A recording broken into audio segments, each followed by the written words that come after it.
Greetings, St. Francis family. It's Father Chris, and I'm very happy and overjoyed to be able to celebrate the Eucharist with all of you this weekend as we reopen our church. This weekend we celebrate the great solemnity of Corpus Christi, the body and blood of Christ.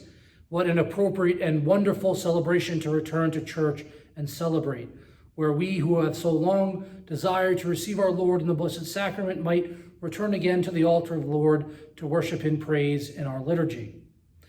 As we return to church this weekend, we are mindful of the health and safety of all of our parishioners. And so the diocese and our church has put together some guidelines and protocol that might help us keep in mind the health and safety of all. First and foremost, I would like to say that the obligation to attend weekend Mass is still dispensed. Therefore, if you are part of a high-risk category of people, if you're over 60, if you have a pre-existing condition, or if you are fearful and anxious about returning to a public space, be at peace and know that you are still dispensed from your obligation. For those who would like to return to Mass this weekend, we are reopening at our usual weekend schedule. We begin at Saturday evening with confessions at 4 o'clock, followed by Mass at 5.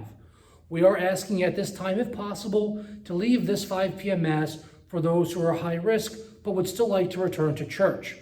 Much like many shopping centers and grocery stores have special hours for seniors or those at high risk, we're hoping this Mass might be able to bring comfort to those who are not sure about returning. We will also have Mass Sunday morning at 8, 10, and 12 o'clock noon. Our 10 a.m. Mass will continue to be streamed to our Facebook page so that all of those who cannot return or aren't comfortable returning yet might still be able to prayerfully participate with us at the altar of the Lord.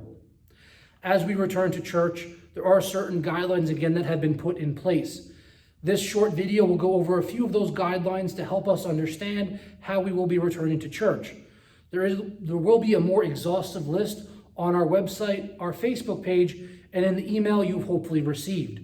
We ask that you do please read through those guidelines before returning to weekend or daily Masses, as this will help us all understand and be on the same page about the guidelines that we have. First and foremost, there will only be one entrance to our church, the main entrance and main church doors.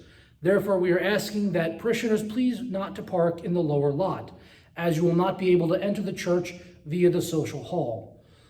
Having only one main entrance allows us to keep track of the number of people who are attending our liturgies. This is important as we are limited to 25% capacity. For us here at St. Francis, that's about 100 people. Once we reach our 100-person limit, we will have to close our doors, and anyone who comes after that point will have to attend a later liturgy. Masks must be worn while in the church building. I know people have a lot of opinions on masks, and I've heard them all, but for the health and safety of all, that has been the protocol that has been handed down to us. And so without a mask, you will not be able to enter our church. Masks must be worn at all times while in our church buildings. When we receive communion, we will come forward wearing a mask. Once you approach the priest, you may lower your mask, receive communion, and then return the mask to your face before returning to your seat. This way we can keep a safe and clean environment as best as we can for all parishioners. Some of the other changes that we might notice when returning to liturgy is the precious blood will not be dispensed. We also won't be having the sign of peace or the holding of hands during the Our Father. Again, this is to limit the amount of touches and to keep a safe social distance. Our ushers have been trained and will be helping all of our parishioners when they enter the church to be seated, when they come forward for communion, and when they are dismissed at the end of Mass row by row. This helps us from clogging our entryway and as well as helping us keep a safe distance from each other. While the ushers are there to help seat you, this does mean that you might not be able to sit in your regular section or in your regular pew. I know sometimes we can get very accustomed to sitting in the same place and seeing Mass from the same place each weekend, but we do thank you for your flexibility and understanding at this time. Soon enough, hopefully, as the coronavirus continues to die down and hopefully we find a cure or a remedy soon enough, we will return to a more normal celebration of the liturgy. Lastly, we also will have less singing. Singing is unfortunately, especially congregational singing, a high-risk activity. And so we will limit the amount of singing that we do.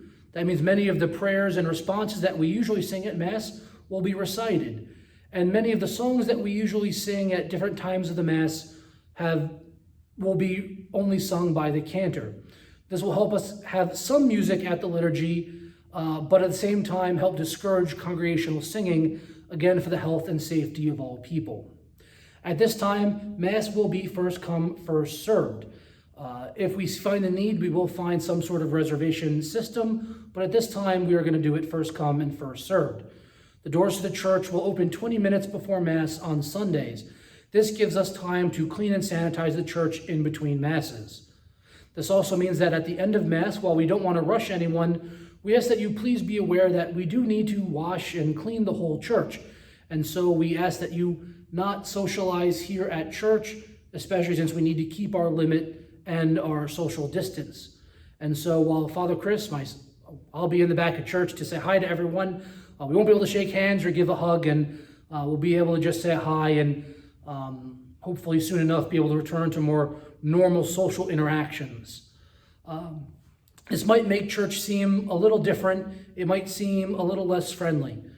Know that nothing we're doing is without a reason. We're not doing any of this to try to make more trouble or make it more difficult for everyone.